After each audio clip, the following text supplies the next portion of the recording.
News now. Good evening. Thank you for joining us. I'm Petey Gatton. Let's get right to breaking developments now in the arrest of a pipe bomb suspect almost 5 years in the making.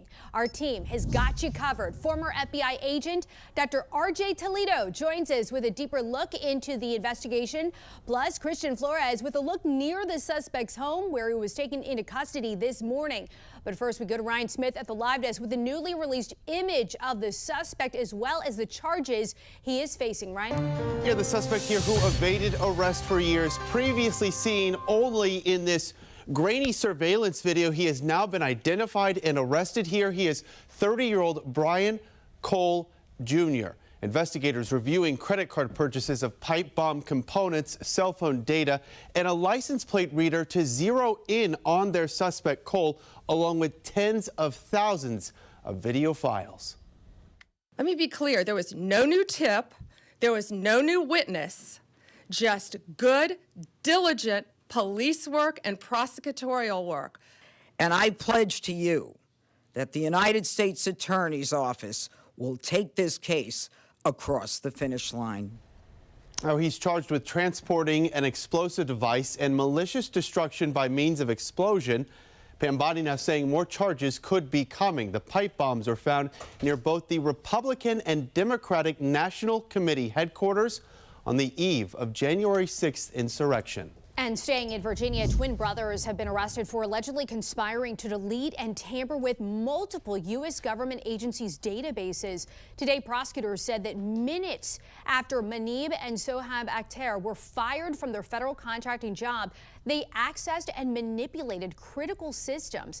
The two have already served years-long prison sentences after pleading guilty in 2015 to federal charges tied to data breaches at the State Department. The two denied any wrongdoing in a Bloomberg interview earlier this year. Continue to follow the breakthrough in the investigation into the pipe bombs planted in Washington, D.C. before January 6th. Joining us now is Christian Flores with our station WJLA in Washington, D.C. And Christian, I know that tonight you're on Capitol Hill. You're at the RNC headquarters where one of the pipe bombs was found.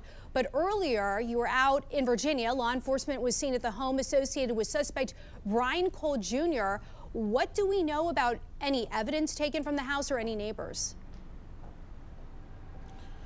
Well, we were there pretty much, we had crews there the entire day, and detectives were there pretty much until about 6 p.m. And that's when we started to move back up here to the RNC and the DNC headquarters, which was just down the street. But as far as evidence, our cameras definitely captured detectives going in and out of the house, but there already was a mountain of evidence. At the announcement today, we heard from these law enforcement leaders saying that they were able to gather a lot of things, including exactly where the suspect's cell phone was pinging, and also they checked his bank records to see what he purchased, and he allegedly purchased a lot of the bomb-making items that were found on these pipe bombs.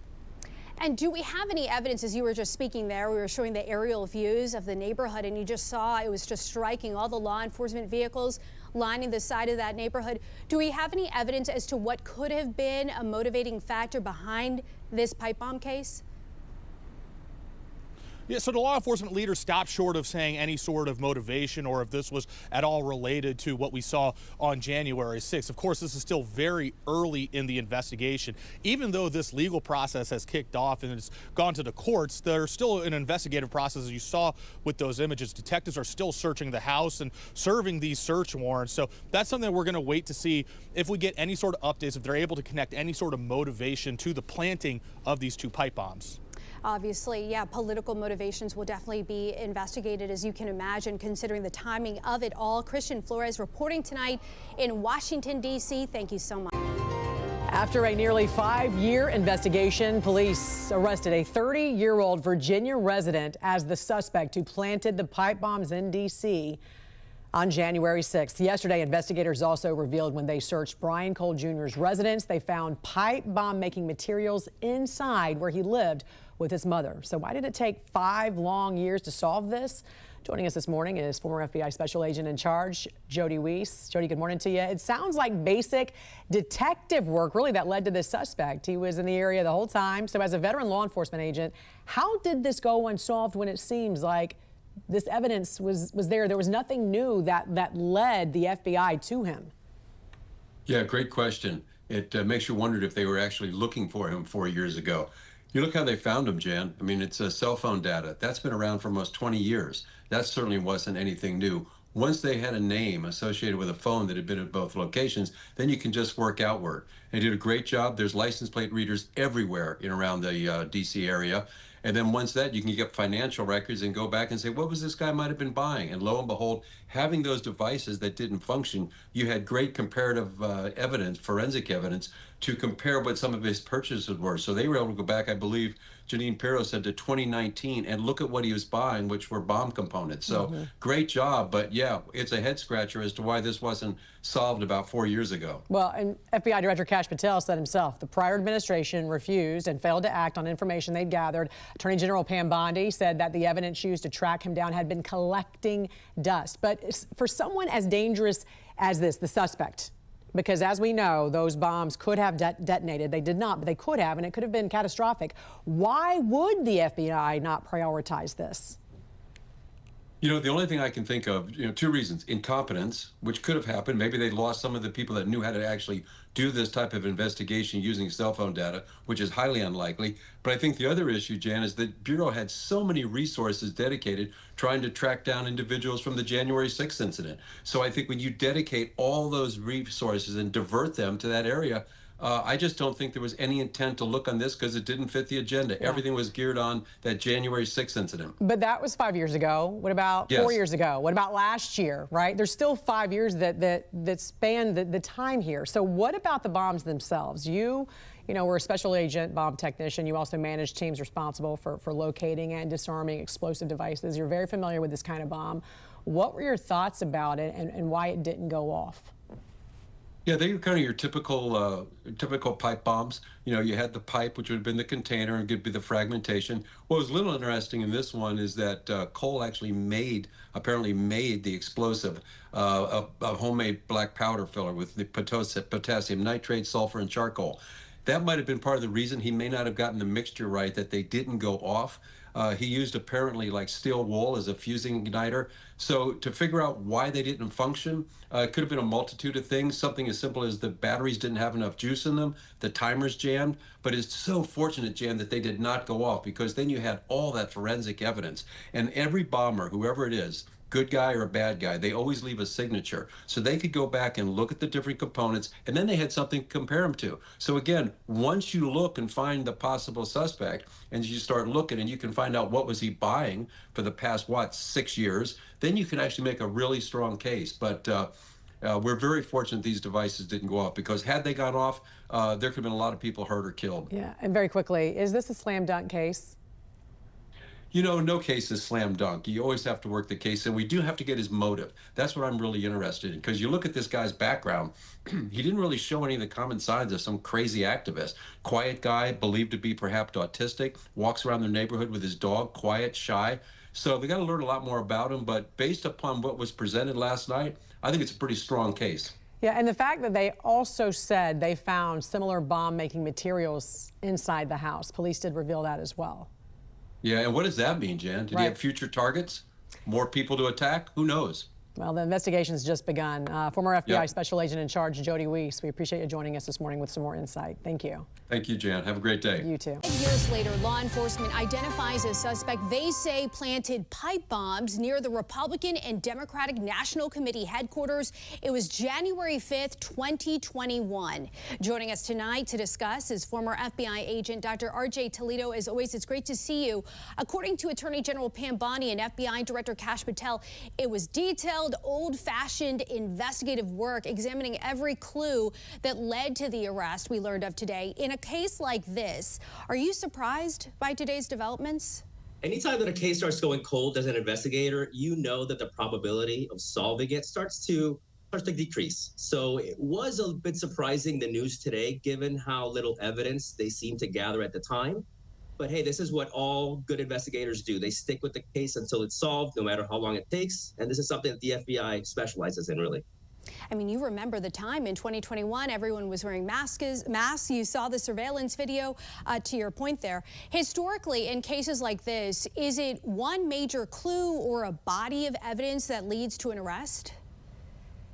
Well, in this case, the huge obstacle they had from the get-go was identifying who this person that was involved was. To narrow that down from an impossibly large number of possibilities to at least a few people who it could be, that's what investigators really had to go through a lot of the painstaking work. In this case, it seemed like they were trying to match cell phone records of people in the area and then trying to match that with purchases of the components that were used for the device. This is something that it took a really long time. And once they did that, the elements start then coming together after that. Search warrants have been and are currently being executed. I would assume the investigators will be looking into the suspect's home, work history, possible DNA, right? Yeah, first and foremost, the focus is going to be on confirming in every possible way that the subject is the one that committed the crime. It's about then, after that, building this case for court. So they're going to look at every single aspect of his life to piece together the motives, the reasons behind why he wanted to commit this crime, social media, any groups that he was a part of, friendships, anything he was talking about.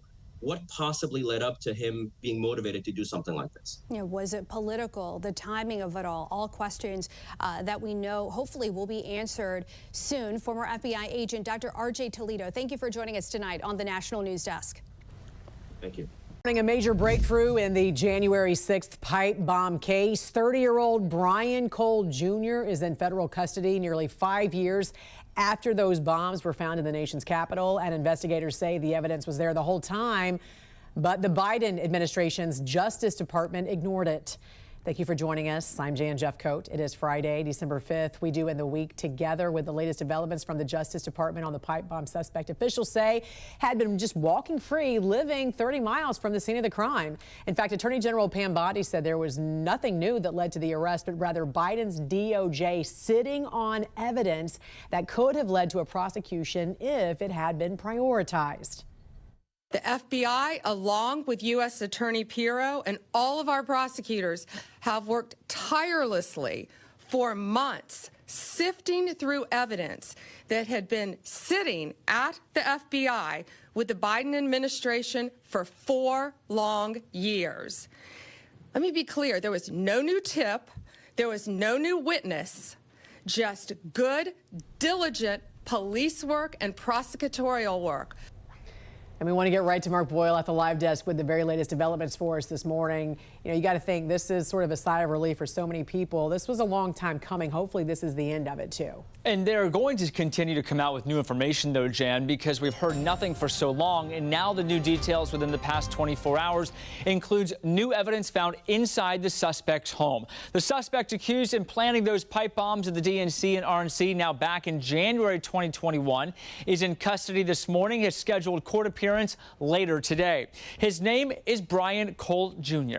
U.S. Attorney for D.C. Janine Pirro said he was found living in Woodbridge, Virginia, about 25 miles away from the Capitol. And according to federal leaders, no new evidence was ever presented in this case. It was just that good police work, they say, led them to the suspect. This is in our nation's capital where this happened. And now, thanks to the FBI, we know that this defendant was living just miles away from here in Virginia. A little more on the background of the suspect here. He is 30 years old. He is accused of planting 2 different pipe bombs, one near the DNC, one near the RNC the night before January 6, 2021. Investigators say cell phone pings placed him in that area. Also, his car was in the area, so there was a couple of those nuggets of information that led them to the suspect. As for work, we're told that he worked in an office of a bail bondsman and again lived in Woodbridge, Virginia, about 30 miles from D.C. Investigators say upon going into the suspect's home, they found more bomb-making material. The D.C. attorney says Cole could be buying, or they think he was buying, in fact, products since 2019. This defendant will begin his journey through the criminal justice system. And I pledge to you that the United States Attorney's Office will take this case across the finish line. Cole should be making that appearance in court in just a few hours. We'll track it for you here at the live desk. Thank you all for being here for this critical investigation we've been working on for a very long time. We deeply appreciate it. Thank you for the kind words, Attorney General and Director. I appreciate it. Folks, this is what it's like when you work for a president who tells you to go get the bad guys and stop focusing on other extraneous things not related to law enforcement. This is what happens. We had a great team. I know it's said a lot in this business. It was a team effort. It becomes cliche, but cliches are useful for a reason because they matter. And this was a team effort. The director and the attorney general emphasized that it was not a new public tip this came from. This was our internal work at the FBI. And I want to just really express my sincere gratitude to this attorney general and this president for allowing us the latitude. I spoke with Ms. Bondi very early when we, maybe day 2, and I said, we're going to get this guy. And she said, yes, you are. And we did. I want to also thank, he's not here, but Deputy Attorney General Todd Blanche, who we deal with often as well, who could not have been more supportive. Whatever process we need, Judge Janine, Todd, and Attorney General Bondi, they were there. All you had to do, they were a phone call away. And their team was amazing. We actually never had to make that phone call because they were always responsive. Thank you, Judge, as well. You were amazing. Folks, you're not going to walk into our capital city, put down 2 explosive devices, and walk off in the sunset. Not going to happen. We were going to track this person to the end of the earth. There was no way he was getting away. Well, we didn't have to track him to the end of the earth. It wound up in Woodbridge, Virginia. I want to thank the team. They were amazing. They never let this go. Again, Attorney General Bondi, for your incredible support. Director Patel, Judge, I know they're giving me a lot of unnecessary credit, but make no mistake, they were intimately involved in this and were there for all of those supportive mechanisms, and I deeply appreciate it. The man whose team did the work is the Assistant Director in charge of our Washington field office, Darren Cox. Darren's got some comments, and Darren has some more details on the case he can provide. So thank you all for coming. We appreciate it.